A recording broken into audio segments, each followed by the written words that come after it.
is we check in our final checking about quality of the oil.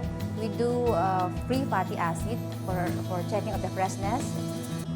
We do also the peroxide value to check whether we have controlled the temperatures of our process parameters.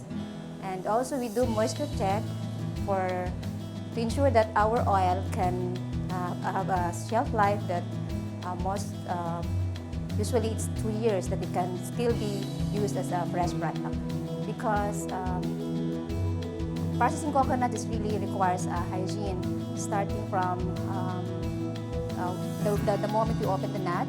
So from there, we have to control the quality of the nuts, and then all the people in that area are already wearing the GMPs, the hairnets, the mask, and then as it's passed down to the next steps, they're all wearing the required PPEs also, the mask, hairnets, the gowns, and everything inside are all the requirements that we have all the employees to wear to protect our product of the possible contamination.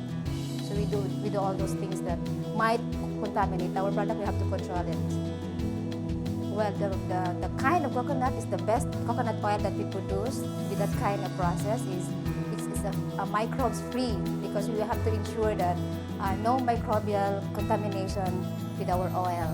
So it is a 3 stages filtration, because if one fails, it has to be protected with other filters until it passes to the 3rd filters. So we have to make sure that the oil that comes out of our productions are really free from microbial contamination. So it's a very clean and pure coconut oil that we produce, and very natural. Yeah, we do disinfection with our jars. We do 100% inspection for all the jars that get into our disinfection area, the room. Everything has to be done to control any contamination, even very small one, very minor one. And that is why we have our 2 checks of the possible contamination. First, in the jars. Before we will fill it in, we have to check for any possible contamination of the dust, the dirt, and then check it with an inspection before we sanitize it to kill all the germs. And then when we sanitize it, we fill it in with oil. And after we fill it in with oil, we check it again with another inspection light before we will have it labeled and packed ready.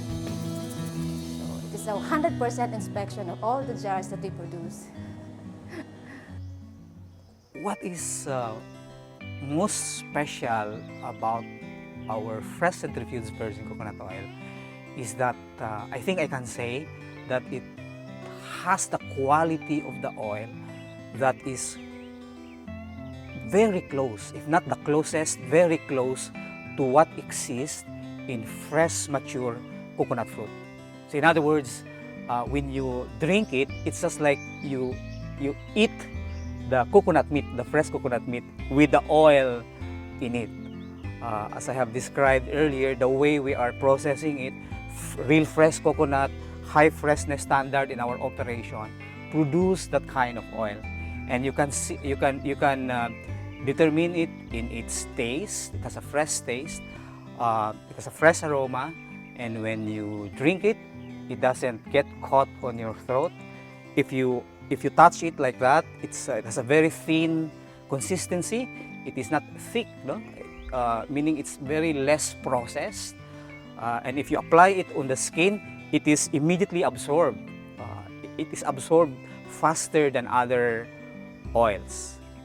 So that's what I think is the most important thing about it. And well, of course, to the Japanese consumers, I would encourage them to just try it and see the difference.